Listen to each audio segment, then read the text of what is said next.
What's up? What's up? What's up? And annyeonghaseyo to all my Korean peeps out there. My name is Denise. You already know what time it is. It's time for my podcast called That K-Pop Talk, where we do what?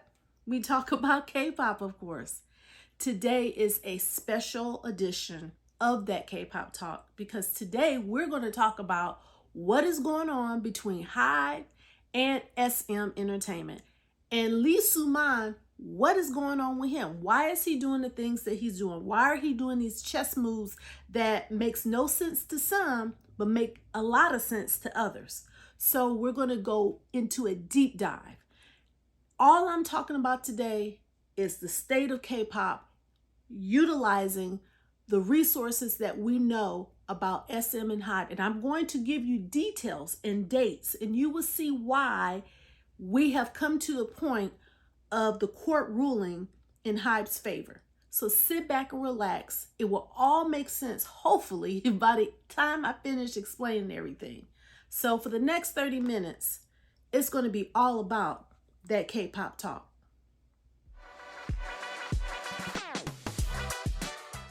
Welcome back to that K-pop talk. We got a lot to talk about, so let's get to some of the key players of this podcast, okay?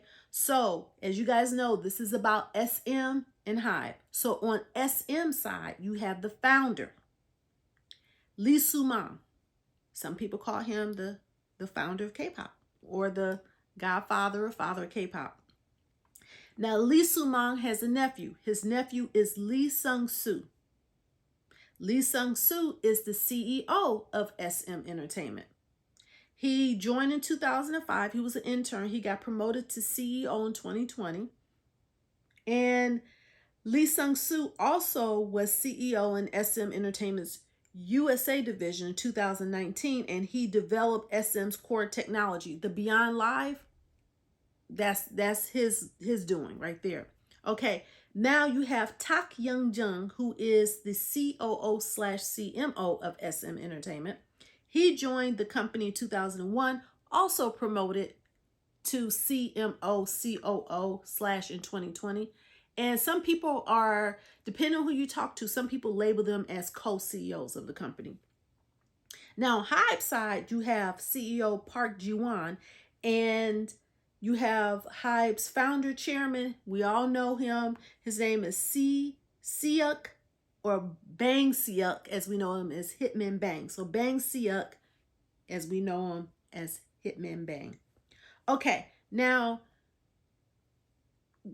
how did all this come about? Like, why did we have to get to the point where the court on March 3rd have to put it out there and say, and this is by the Seoul Civil Court, by the way, they declared that SM Entertainment's attempt to issue new shares to Kakao without the approval of then largest shareholder, Lee Soo-man, was unlawful. How did we get to that point? Let's go back.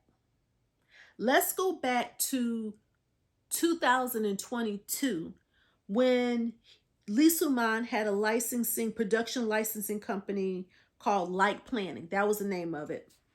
And they terminated that contract with him because they said that they're shifting into the 3.0 era. And you know, last week on my podcast, I was like, what is that? Well, they have these eras, right? So they had a 1.0 era, a 2.0 era, which they were currently in, and well, actually they're coming out of as we speak, and they're going to go into the 3.0 era. Now, Lee Sung-soo, the nephew who's CEO, and Tak Young-jung, who is the CMO/COO, they said that the way that they see SM going forward is they're going to shift from a one-person production system to a multi-level production system, internal, external. So in other words, how HYBE is modeling their company, that's how SM wants to do it, which is similar to what HYBE is doing it. Oh, the irony, because now HYBE has the largest stake in SM. Okay, so that is how they envision it. Now, I want you to follow the timeline. So 2022 is when they terminated the contract. February 3rd is when they made that announcement that they are switching to that multi-level system in their 3.0 era. And they want to do it with Kakao. Now, they didn't say that on February 3rd, but they announced that they're going to switch to that new system. So on February 6th, 3 days later, Kakao purchased 9.05% of the company, right? Okay. Didn't tell Lee Soo-man about it. They just went ahead and did it. February 9th, this is the pivotal point.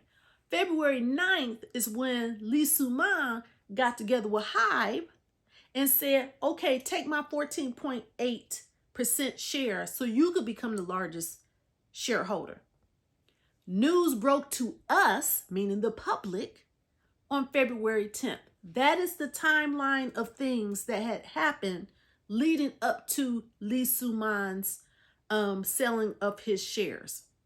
So now you know exactly when he sold it. He sold it after that announcement came. He didn't sell it right when they terminated his contract. He could have, but he didn't.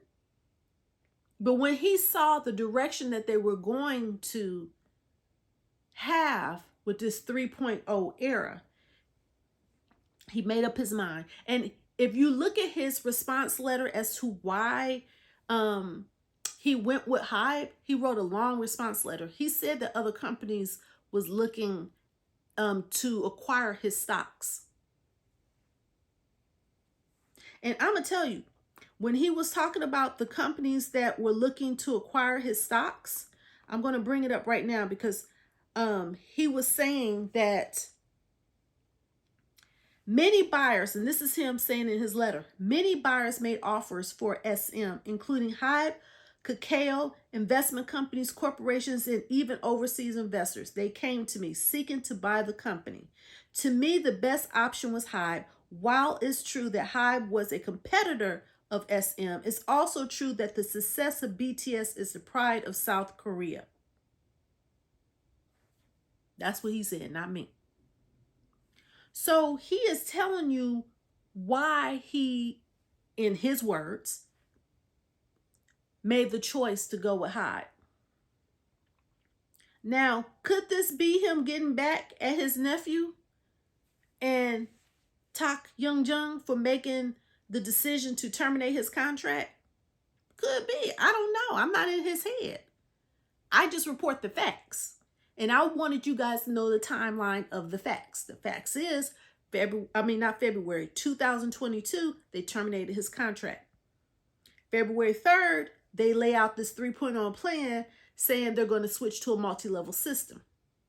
February 6th, Kakao comes in and purchases up to 9.05% stake and becomes the second largest stakeholder.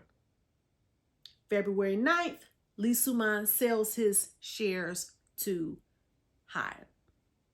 Now, HYBE has always maintained that just because they're buying up these shares does not mean that they're going to be trying to change SM in any way, because they even said that they're going to, you know what? I'm just going to read you the quote from the CEO himself, because he's not trying to change anything. He said he's not trying to change anything. He honestly wants the best for this company, and at least that's what he's saying. So I'm going to read to you what Park Ji-won said himself. So that way you can have his words, not mine. HYBE's CEO Park Ji-won said, "We respect the legacy of SM and will secure the independence of SM. HYBE has already proven that our multi-label system works." Isn't that what SM said they wanted to do on February 3rd? See? That's why I said the irony of it all. HYBE has already proven that our multi-system label works. SM has its own value, and we will help them maintain their color and expand their reach. That's what he said, Park Ji-won.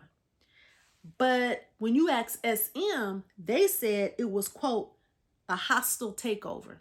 Where's the hostility in this? I'm just reporting the facts. I just report the facts. So Fast forward, right? SM is still, investigating, trying to figure out what's going on between Kakao and SM.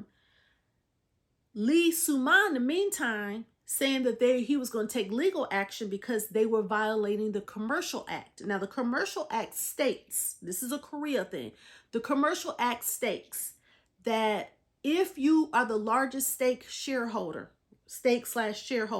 in a company, and I don't know if this is this way in the United States, but I'm just pertaining to Korea because this is about this article, about this podcast, sorry. If you are going to sell the majority, not the majority, but if you're going to sell a lot of shares of your company to another company, right? You have to let the largest stake or shareholder know. SM didn't do that. It was Lee Soo-man at that time, and they didn't tell him that.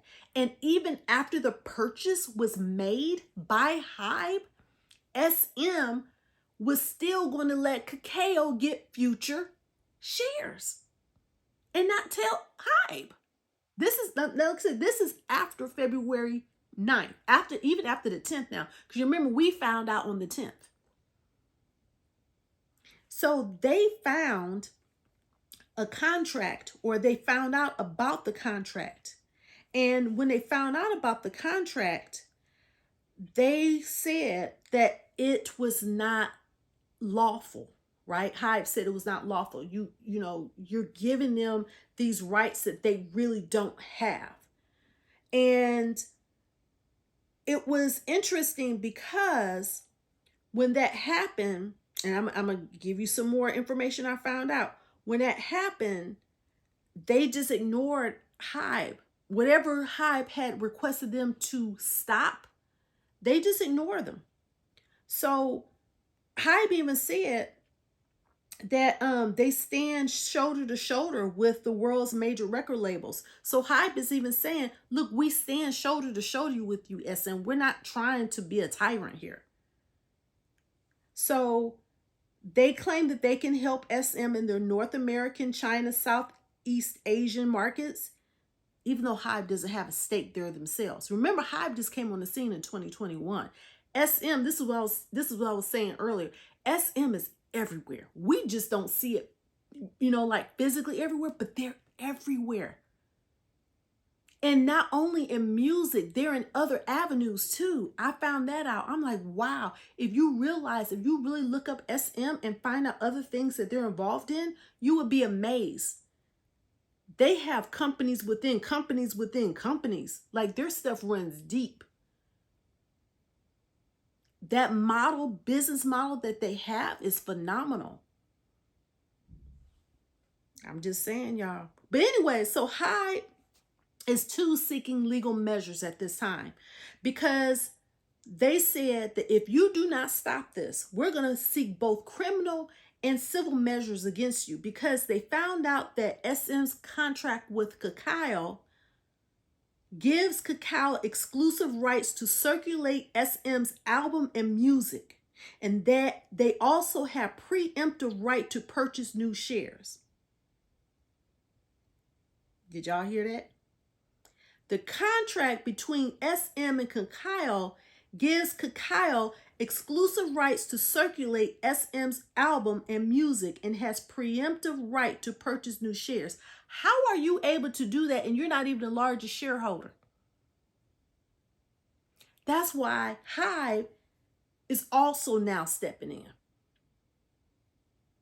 So Lee Soo-man's fight was just his own at first. But then HYBE stepped in after the purchase of those shares, and then they took a deep dive into it. And then they said, look, you can't do this. You can't do this. And that's how we got to where we're at today with the court decision.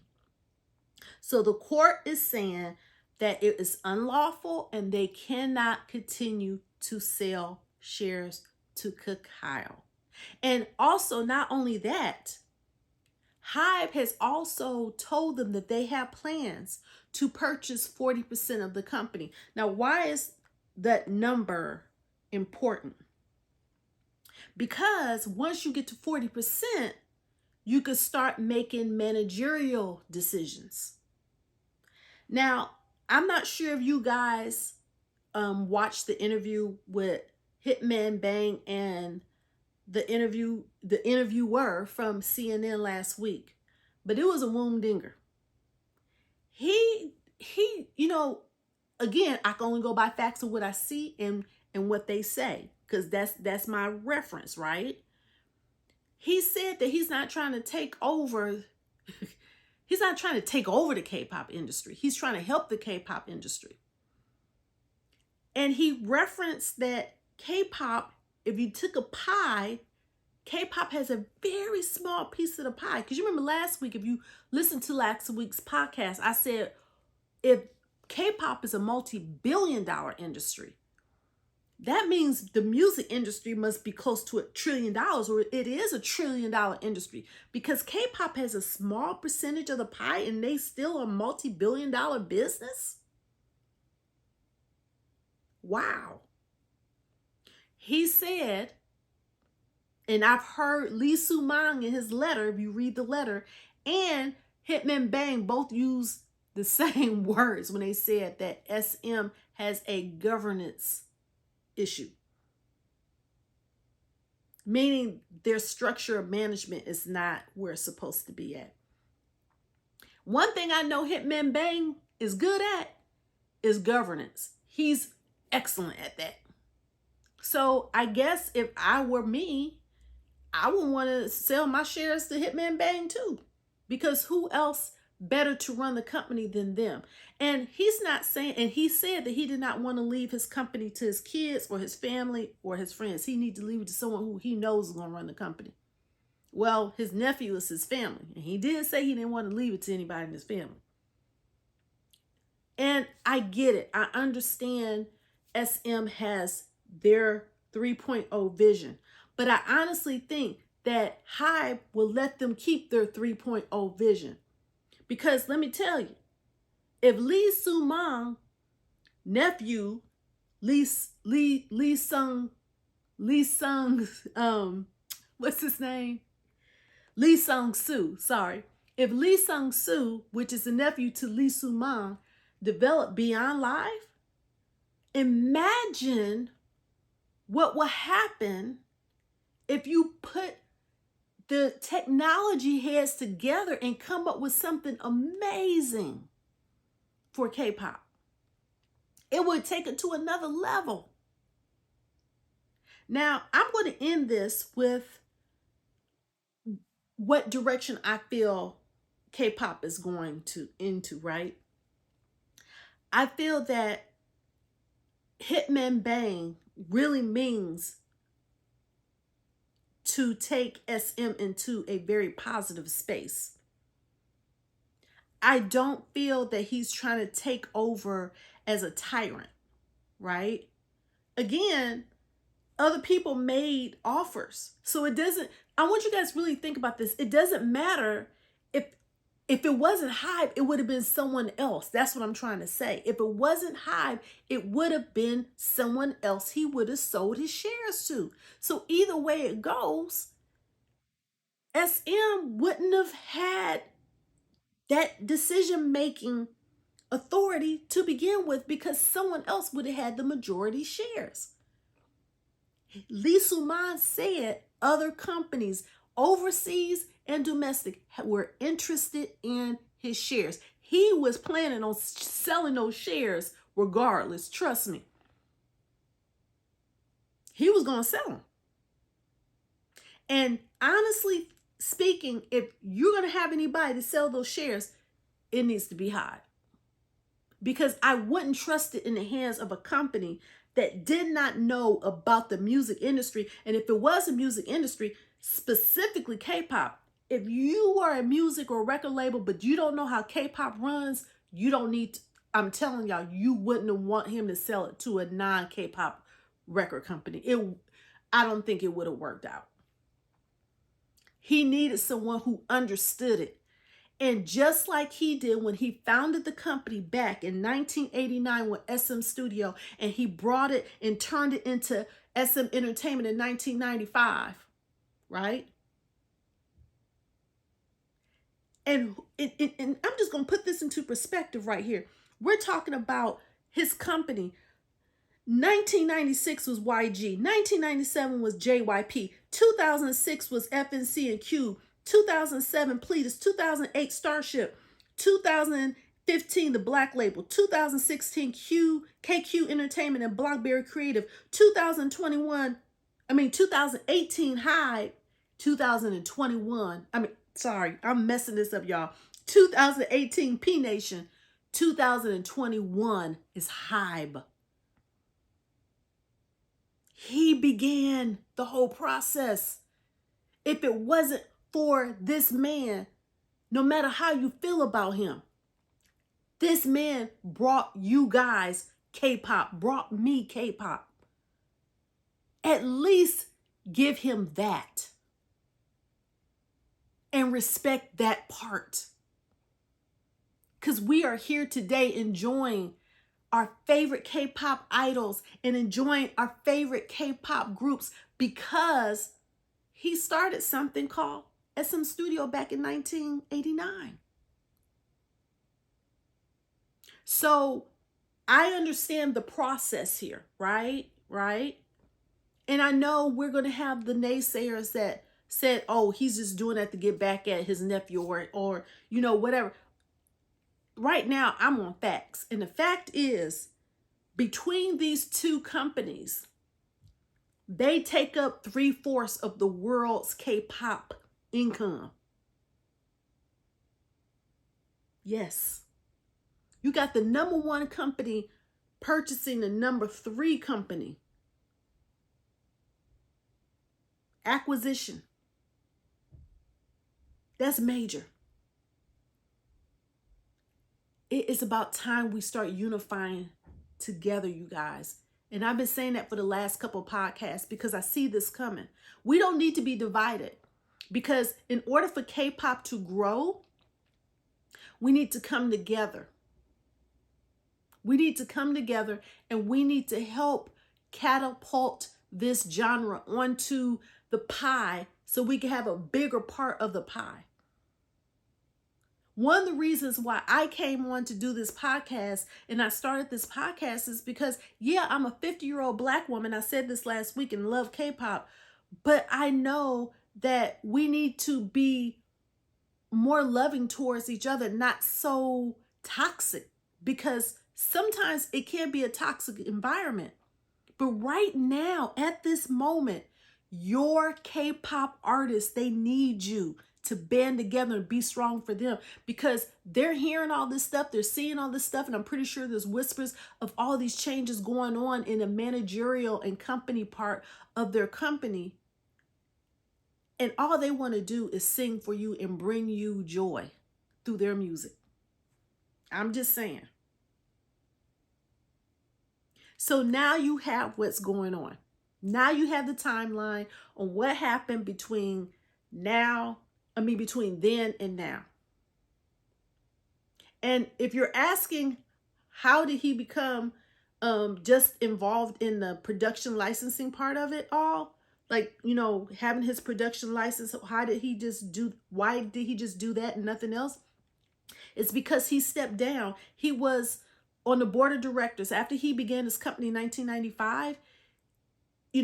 SM part, because it was SM Studio until from 1989, 1995. Then he became SM Entertainment in 1985. He was on the board of directors because he had CEOs, right? He stepped down in 2010 to do production and development. So at that point, 2010, he really wasn't involved in a company like that. He took more of a back seat at that point. So by the time 2022 came up, SM had grown so large, there's so many employees and management and all that stuff in the company. That's when the nephew and Tak Young Jung made that decision. Hey, we need to shift gears here. So like I said, I can see both points. But what happened was the facts. He sold his majority shares, so you got to respect that.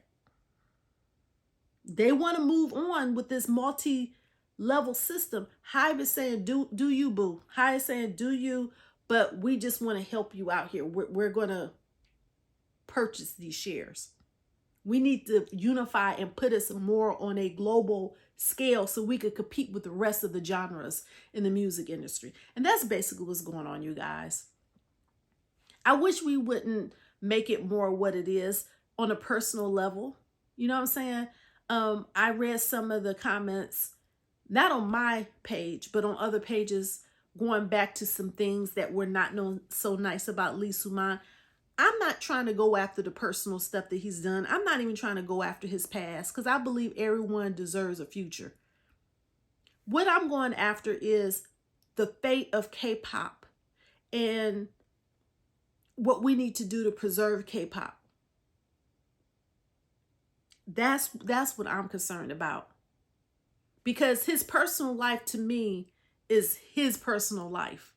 I am talking about what's going on now. Because if you think about it, when they terminated his contract, he really didn't have a large stake in SM like that anyways. He wasn't running the everyday decision-making stuff. He didn't have that authority at that time. And that's why they were saying he does not have any business decision-making at all, which he doesn't. And he really didn't when he left SM at that time when they terminated his contract. They were the ones making the decisions. He just so happened to be the largest stakeholder. He wasn't even on the board, you guys. He's not doing what Hitman Bang is doing now. Hitman Bang is on the board. So he makes those relevant decisions. Lee Soo-man was not on the board. He stepped down in 2010. He was not making any decisions, you guys. Just under his production stuff, he was making decisions. But he's not even doing that because he's not even with SM. He's not even with HYBE. He sold his shares. That's all he's doing. And he didn't sell all his shares, you guys. He didn't sell all his shares. He still has a couple percentage point shares, which means he's still getting residuals in. Trust me, he didn't sell all his shares. This was his company. So a smart move would at least be keep some of your shares. And he did. So hopefully you guys followed me along on this journey with SM and HYBE. You know, HYBE has HYBE America. They have HYBE here in, not here, but yeah, here. I'm in America. They have HYBE in Korea. They're about to do Japan. You know, SM is already everywhere, basically. Let's support them and support all the other ones I named. You know, like I said, I named the chronological order of how these K-pop companies just bursting on the scene. And I'm pretty sure there's some other ones I haven't named, and I do apologize if I don't know, you know, your company, but those are the ones that, you know, I'm acquainted with. And like I said, I'm learning every day. And I'll say this again. BTS was the first K-pop group I saw back in 2020. And now I'm getting to the point that I'm starting to learn about all these other groups that came before BTS and that are here now that aren't as well known. I'm learning. Every day I'm learning something new. But I did a deep dive and I just want you guys to know who these players are in the game of SM and HYBE. And so you guys would know and be brought up to speed on exactly what's going on. So now you're up to speed. And I hope I explained everything right. And if I didn't, I apologize. But if you go back and listen to it again, it should make sense because I know there's a lot of stuff going on. But again, I'm going to say the timeline one more time. 2022, Lee Soo-man gets let out of his contract as a production licensing person because he was on the production side, right? February 3rd, SM makes the announcement that they're switching from a one-man production team with Lee Soo-man. They let him go to a multi-level tier similar to what HYBE has. February 6th, they sell 9.05% of shares to Kakao Entertainment. February 9th, Lee Soo-man turns around, sells the majority of his shares to HYBE. February 10th, it breaks the news all over. Back and forth, Lee Soo-man told him that he is suing because of the Commercial Act violation. HYBE finds out about the contract and tells tells SM, you cannot do anything under that contract because it's not viable. And then we find out that they were going to give preemptive rights to buy more shares, meaning SM was going to give Kakao preemptive rights to buy more shares and have sole exclusive rights to their album and their catalog. And then on March 3rd, the court said you can't do any of that, SM, because you should have let Lee Soo-man know first. That's basically what happened, you guys, in a nutshell. My name is Denise. I'm glad you joined me for this podcast. I'm doing this every week. This was a special podcast. I still have my other podcasts coming out at the end of this week for this week's K-pop news. As you guys know, this is that K-pop talk where I do what? I talk about K-pop, of course.